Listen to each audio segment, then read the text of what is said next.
जय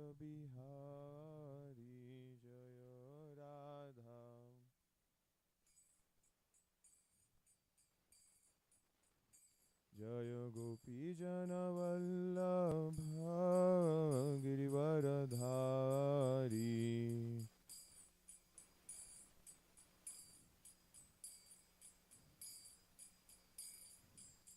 यशोदनंदन ब्रज जनरंजन यशोदनंदन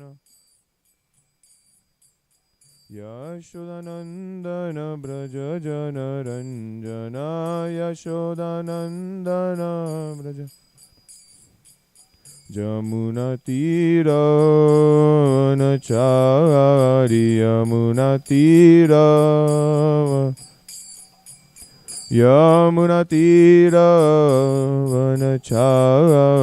यमुनतीरवनचारि जय राधा माधव कुंज बिहारी जय राधा कुंज बिहारी जय ओम विष्णुपाद परमहंस परिव्राजकाचार्य श्रोत्र श्री श्रीमद अभय चरणारविंद भक्ति वेदांत स्वामी शीला प्रभुपाद की इस्कॉन ब्यूटी फाउंडर आचार्य शीला प्रभुपाद की जय ओम विष्णुपाद परमहंस परिव्राजकाचार्य श्रोत्र श्री श्रीमद भक्ति सिद्धांत सरस्वती ठाकुर शीला प्रभुपाद की जय अनंत कोटि वैष्णववृंद की जय नामाचार्य श्री हरिदास ठाकुर की जय all glories to the assembled devotees all glories to the assembled devotees all glories to the assembled devotees all glories all glories all glory Shri guru and Shri Gauranga all glory Shri Srila Prabhupada ओम नमो भगवते वासुदेवाय ओम नमो भगवते वासुदेवाय ओम नमो भगवते वासुदेवाय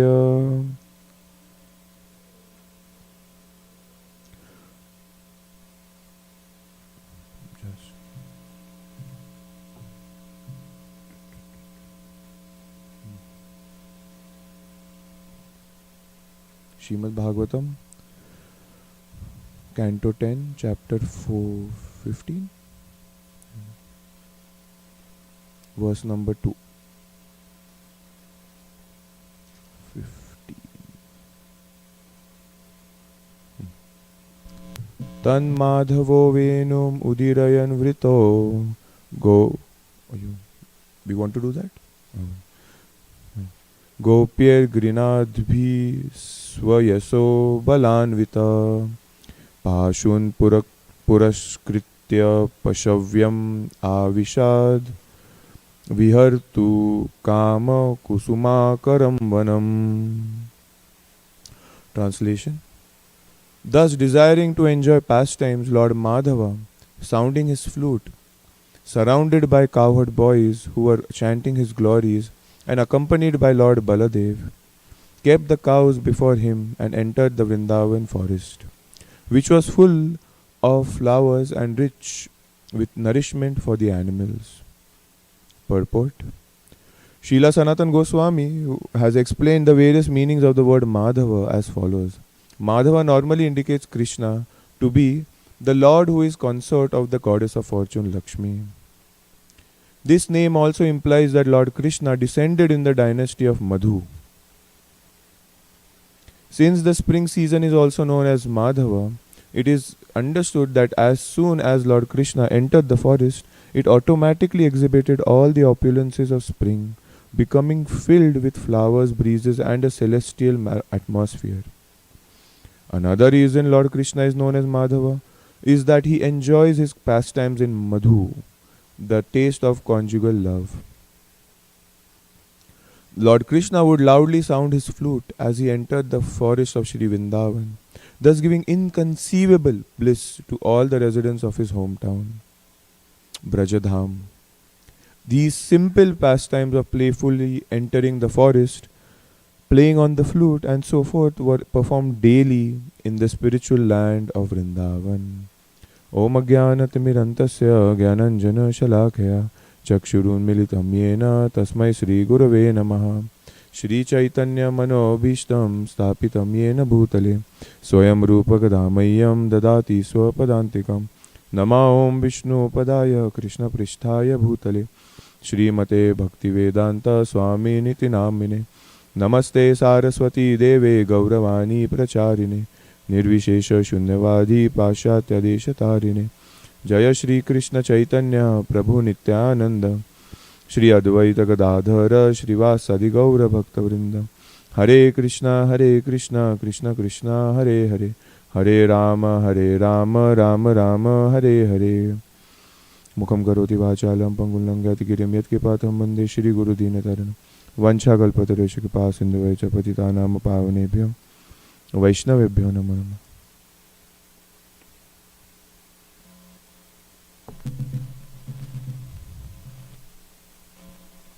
So Srila Prabhupada, when talking to Jananivas Prabhu and Pankajangri Prabhu in the land of Mayapur, and when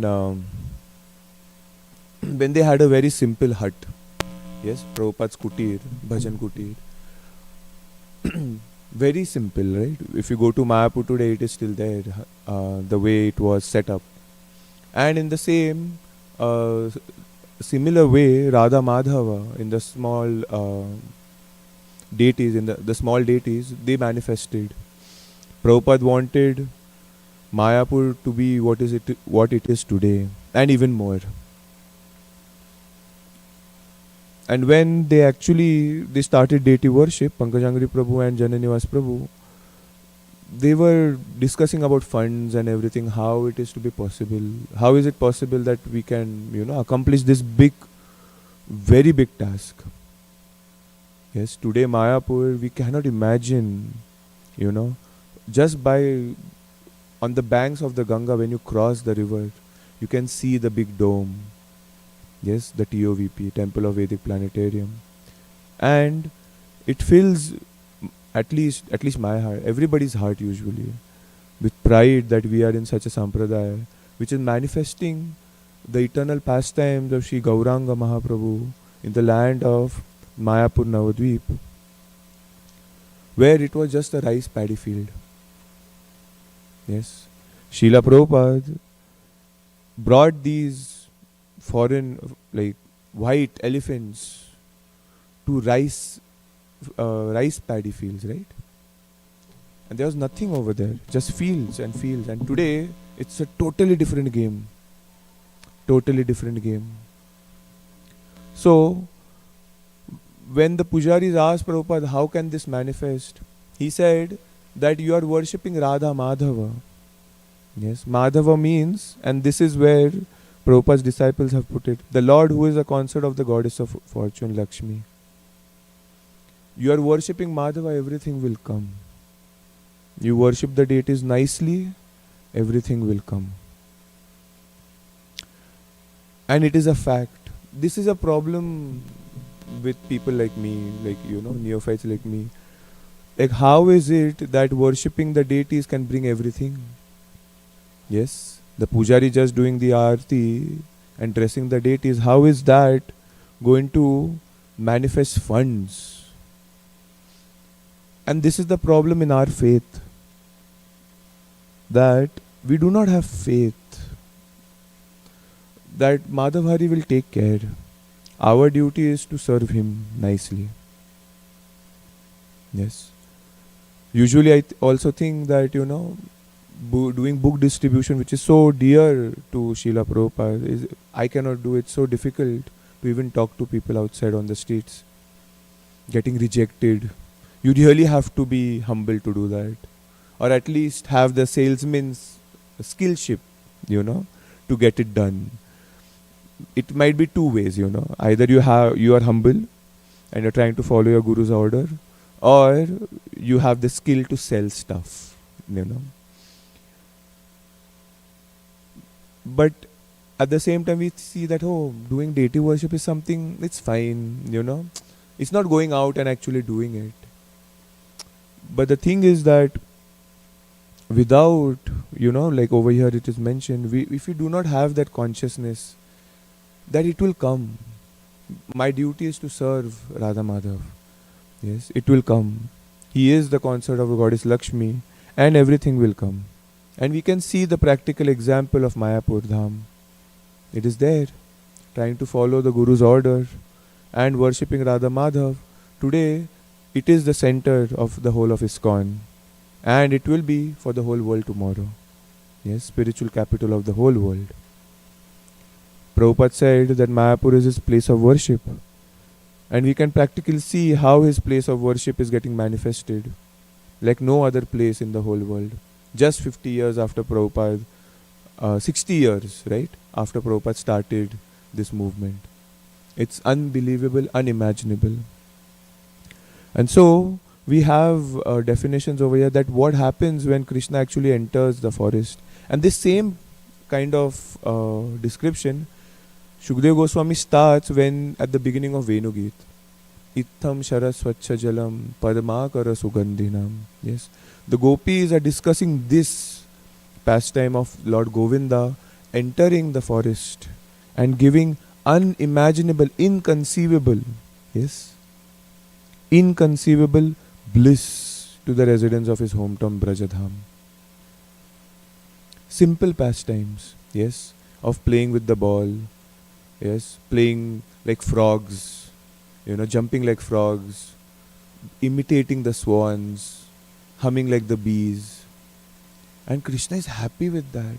There's no complicated, technical stuff going on over there. Like they need those mics and microphones and then the big screen, and then now, okay, we'll have a big playground to play with, laser tag and all that stuff. Bowling. They do not need all that. They are happy simply playing these pastimes. Why? It's because they are attracted to Madhav. It's not about the game. It's not about the activities. It's about the Lord. And that's why Shama Moini Mataji once was saying that the Pujari from Boston was saying the same thing. That if the deities are worshipped nicely, everything will go nicely. If the deities are centered around the community has their center as the lordships of the place, then yes, the community will flow. It's not that because somebody has told me now I'm second initiated, that's why I have to serve. No. It's because it is necessary. That is why is the rule over there. Is because we do not have the devotion. That's why the rule has to be emphasized. Yes, we do not have the devotion. We might be externally doing all these things, but the problem comes when we are dealing with the Lord. Yes, maybe on the altar, maybe in Kirtan, maybe anywhere. There is no attraction. Yes. And that's why these simple things are not at all enjoyable. Yes, we need more and more different stuff. Why? Because we are not attracted to Krishna. Yes. Lord Madhava was sounding his flute, surrounded by cowherd boys who were chanting his glories and accompanied by Lord Baladev. Yes. Nobody is envious in Vrindavan. I was listening to Radhika Raman Prabhu giving the class in ISKCON Silicon Valley, and usually his classes are very philosophical, technical, and I like that, and then he gives those beautiful aspects which we might miss while reading Bhagavatam. And the thing is that in the third canto he was saying that about these things, the flowers and the fruits, the Chatur Kumar, they actually, when they reached the gates of Vaikuntha, they saw, yes, and what did they see? They saw the flowers, they saw various types of flowers, and the names are there, Champaka, this flower, that flower. And that's the description of Vaikuntha, one line. There are many, but this is one of the verses. And then Radhika Raman Prabhu says that, it's nice, all these flowers are there. And the next line says that everybody is looking at the very small, simple plant, Tulsi Maharani. She has very small flowers, but everybody is appreciating her because she is closer to the Lord. Even though the other flowers are beautiful, more fragrant, but she is adorned and adored by everyone. Why? Because she is closer to Madhava. And why is that? You know, why are they adoring Tulsi Maharani? And so he was saying that the acharyas about this verse, they are saying that this is the description of Vaikuntha.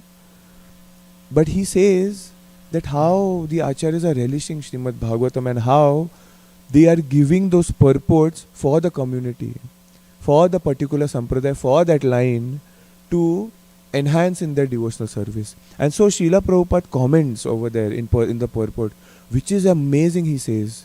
And when he showed that it is actually amazing, he writes over there that all these beautiful flowers are there. They all have their unique capabilities, they all have their unique fragrances. But none of them are envious of each other. They are appreciating Tulsi Maharani, who has a very small flower. But why? They are not envious of her, that she is closer to the Lord, that she is appreciated by the Lord, that she is favored by the Lord more than all of the others. Because in this world, that's the competition. Am I more favored by the Lord? Am I more favored by my Guru? Am I more favored by the community? How many people are asking about me? If I am not there, oh, do they miss me? But Maharaj says in one of the classes, he says that a nice devotee, actually, how should I say, a non-envious devotee, he actually is happy to see the other devotee progress in spiritual life. When the other devotee gets more appreciation, maybe from the Guru, maybe from the Lord, he's favored by the Lord. The devotees are happy. In Sri Chaitanya Mahaprabhu's pastimes, we see that. We see all of this. And that's why Sri Chaitanya Mahaprabhu is PhD. Sri Chaitanya Charitamrita is like doing PhD. Why? Because the aspects of community, aspects of relationships, how they should be amongst devotees is explained. Yes. Non-envious nature. Yes. Appreciating them. Not just verbally, but actually genuinely caring for them. It's something which is very difficult. Very difficult. Yes. Because the tendency is that if somebody is trying to, do something wrong to us, definitely, or whatever it is, it's very difficult to tolerate that, oh, this person is actually exploiting. It's very difficult to tolerate. It's very difficult to actually appreciate the good qualities in that person. And usually when we correct also, it's not for their well-being. It's because I want to enjoy. Because they are wrong, I want to tell them they are wrong. Not for their upliftment. And that's why the Guru's position is very, very, Haldar Maharaj says, very, very unique. Why? Because Prabhupada says that I am your Guru, it is my duty to chastise. Otherwise you will not progress. Now one might say, oh, because he's using the position of the Guru and that's why he's harassing everyone.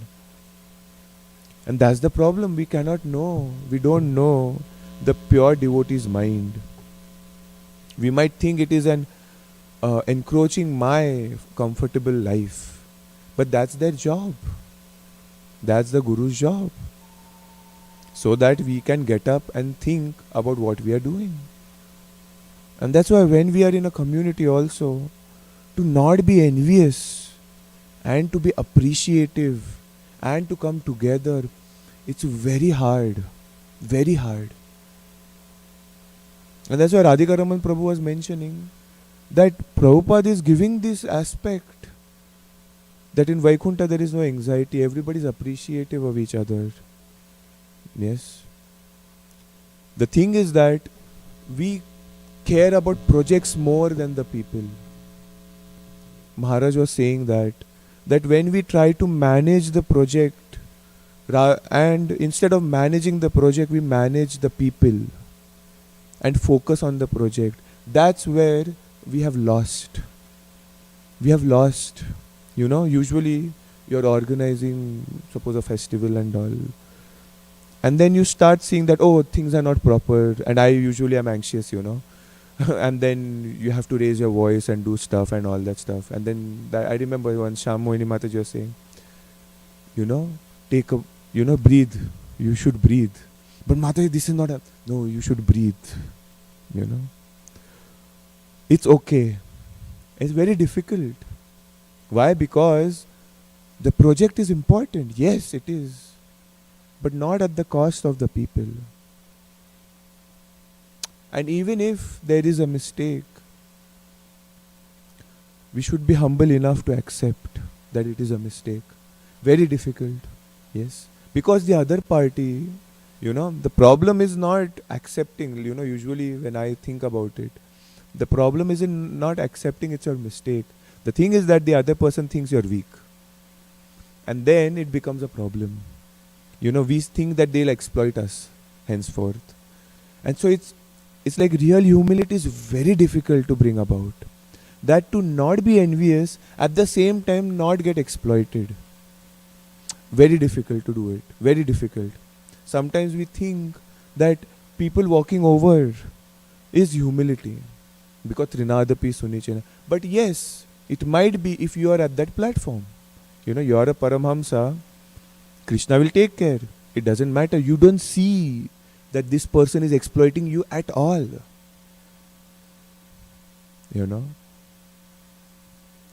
But that's another level. We are not there yet.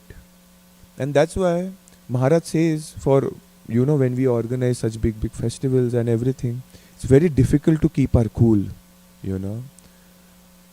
And that's why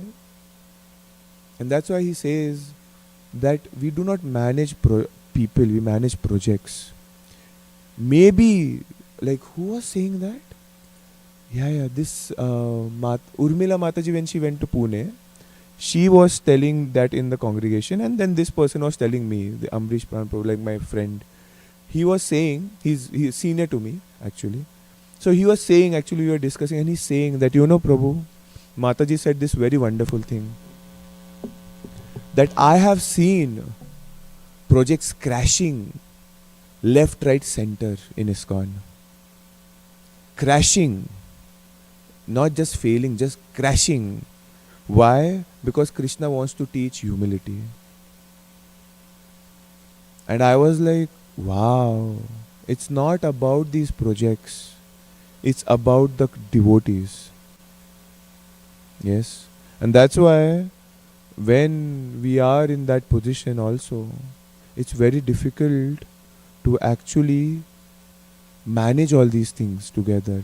And that's why the sadhana becomes more and more important. Listening to Bhagavatam becomes more and more important. Doing deity worship properly becomes more and more important. Why? Because we are in the material world, the conditioning is that it is important to manage projects. That's why these companies, they bring about all these important things. The company cares, we care, we are a nice company, you should come, these are the benefits we give you. But at the end of the whole thing, they are trying to actually exploit. Yes, once you're fired, you're done. They do not care anymore. Because they use all these benefits, are sweet talking, very nice, or nice interviewers, nice HR, how can I help you, this, that. And that is the natural setting of the material world. Because money means power, prestige, enjoyment, everything comes from there, right? Janma Aishwarya Shruti Shribhi. So that's why when we are also at that position, when we are in influence people, when we do not have a sadhana strong also, yes, individually speaking, then these things will come up very easily. Yes, it was very beautiful. I was thinking that it's fine. Why, you're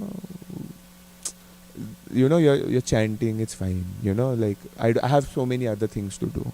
I do not get even time to rest. So, it's fine. I don't have to focus on it. I don't have to focus on reading so much. Because there is so much seva you have to do, right? And so, very initially, we had the first time I had gone to ISKCON Juhu, first time. And we were sitting in Govinda's. And three of us were sitting, my friend, my best friend, and then one more friend. Not initiated, nothing, just sitting over there. We had come because of Maharaj's class in Chowpatty. And so I wanted to see Juhu. Never seen it before. So we went, we saw. Sitting in Govinda's, the famous Govinda's, unlimited buffet and everything. And known for it. And so we all three were sitting, in white dhoti kurtas. And this one brahmachari comes and walks and sits with us. And he says that, oh, koi baitha hai, anybody sitting? No, Prabhu, yes, please sit. Very elderly. And then we didn't say anything because, he's senior to us. And then he just started talking, where are you from? Kaha se ho, kya? Oh, you're from Chowpatty and all this. Yeah, we are here from Hare. There is Govind Prabhu over there. Like, yeah, we know, obviously. So Gaurang Prabhu, he said, or Govind Prabhu. So there is a Chowpatty's Govind Prabhu, and then this is Juhu's Govind Prabhu. I am that Govind over here, I'm like, okay. So you're like, thank you Prabhu for sitting with us, and we did all that thing and all, Thank you for the association. And then he was explaining that, he is actually managing, ISKCON Govindas and the whole project of Juhu. I think he was like a big person. And being a big person in ISKCON Juhu is like a very big position, So he was sitting over there and all. And maybe 2014 or 15, this is, So I was asking, we were just talking. We didn't say anything much because, very serious in front of a senior devotee. And then I just asked the question, you have to ask something, right? So I asked that Prabhu, how do you manage that? How do you know it is the right thing to do? Whether, how should I say? Like when you're managing, how do you know it is the right conclusion you're coming to? The right things to say, the right things to do, whether it's right or wrong. Because you might think it's right, but at the same time, it might be wrong spiritually. So how are you going to take the decision? And I was amazed by the answer which he said, which I didn't get till today, I think, maybe, not today, maybe 3 years back or something. And he said very important thing, I thought he's going to say something very technical, that, you read this successful habits of successful people, or this book, and then, you take this course, and then how to do this and this. None of that. He said, one simple thing. He said, if you don't have a strong morning program, you will always make mistakes. 100% sure. It is 100% possible. Not possible. You will make mistakes. Why? And I was shocked. Why is he saying this? How is that something related to managing, or organizing or doing anything? But then later on, after listening to Maharaj's classes, the thing is that when we do not hear Bhagavatam properly, when we do not chant properly, when we do not do deity worship properly, the thing is that Krishna in the heart is not going to respond. He's not going to make us think that, that the devotees are more important than this project. It's fine, the project might fail, but you have to care for the devotees. I will take care of everything, because Bhoktaram Yajna Tapasam Sarva Lokam Maheshwaram. That knowledge won't seep into our hearts. And that's where we'll make a big mistake. And he was so emphatic. I was like, wow. And we looked at each other and we were like, ye to kabhi nahi ho raha hai humse, But it is at most important to have our own sadhana, our own bhajan.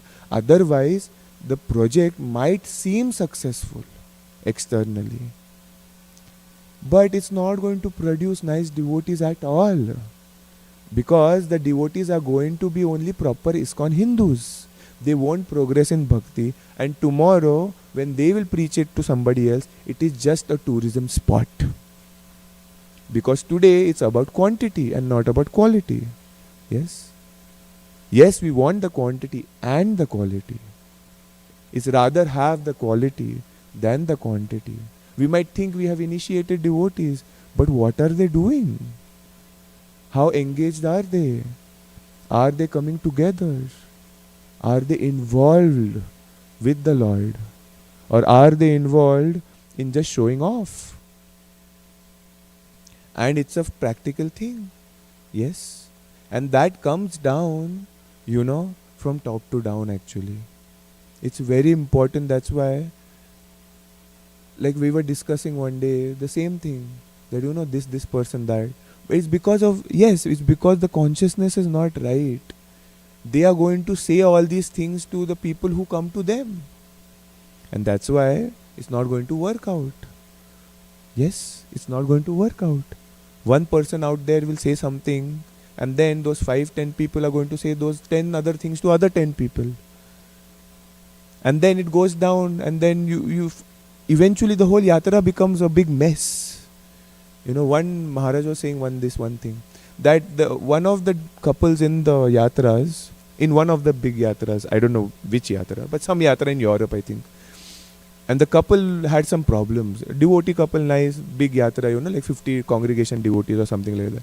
They're thriving and all. So this one couple had a problem. They went to a normal counselor out there, which is good. We are not saying that it's not right. They needed help, they get it, and then they come back to the temple, right? So the counselor over there, or the physiotherapist or somebody said, the problem is that you guys are all too restrictive. Not to eat this, not to eat that, those 4 regulative, you don't drink and so many problems, so many no's you have. And that's why you are caged. And that's why you're having a problem between you both. You're not free. If you really see it, actually out there, it is a fact. They will say these things. If you go to a materialistic house, they will say these things. So they come back and they start sharing, what happened, how it helped. And then they started telling everybody else. In less than 2 years, the whole yatra was gone. The temple was shut down, everything was gone. Why? Because it is too restrictive. They didn't have proper Krishna conscious leaders over there to actually guide properly. And that's why it's very important. It's very important for the individual and for the community to be strong in our hearing and chanting. I don't do it, that's another issue. But at least we should know that this is the problem. If I have a problem with, the community, and I'm not able to deal with them properly, and I'm thinking about the project more than the devotees, then obviously it's a problem with my own sadhana, because I'm not able to see it. Because Haldar Maharaj says this one thing, that if you have a problem, go and chant Hare Krishna, pray to Krishna. That's your solution. Not reading successful habits for successful people. That will never change your consciousness. Krishna within the heart will change your consciousness. Go and chant Hare Krishna, go read Bhagavatam. That is your solution for every problem. Gaur Govind Maharaj says this. He was saying that his Guru Maharaj says this. Go and chant Hare Krishna, read Bhagavatam, everything will be answered. But we don't do that. As a community also, even for us, all of us over here, very difficult to actually come together and study Bhagavatam, to read Bhagavatam, to chant together. So difficult. Yes, because we have so many things to do. And that's why for Janmashtami, the focus at the end of those 3 hours at least should be that everybody should come together and chant for the pleasure of the Lord. To give up whatever they are doing. But usually everybody is so much overwhelmed with seva, they do not have time to chant together. But if we don't do that, slowly and steadily everything will stop. Everything will stop. Why? Because Krishna is not pleased, then nothing is going to work out. These big festivals will stop slowly. Why? Because Krishna will be like, I don't care about these things. I care about you coming together and chanting Hare Krishna. Yes, that's why we have to have this thing, but it's sad. We don't do that. Because we see on Sundays, right?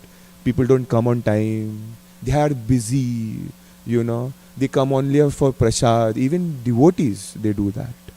Horrible, Sorry to say. But that's not going to please Krishna. I have my home deity worship. That's the most dangerous thing. I have my home deity worship. Very dangerous. Yeah, because Krishna is never pleased. We might have bigger projects, but if we do not come as a community and chant together, do Sankirtan, never going to work out. Never. It has never worked out before. We are not that great to do it now. Yes. I know nobody listens to this class, but at least I said it, whatever I had to say. Srila Prabhupada ki jai, Granthara Srimad Bhagavatam ki. Nitai Gaur Premanande, Hari Hari.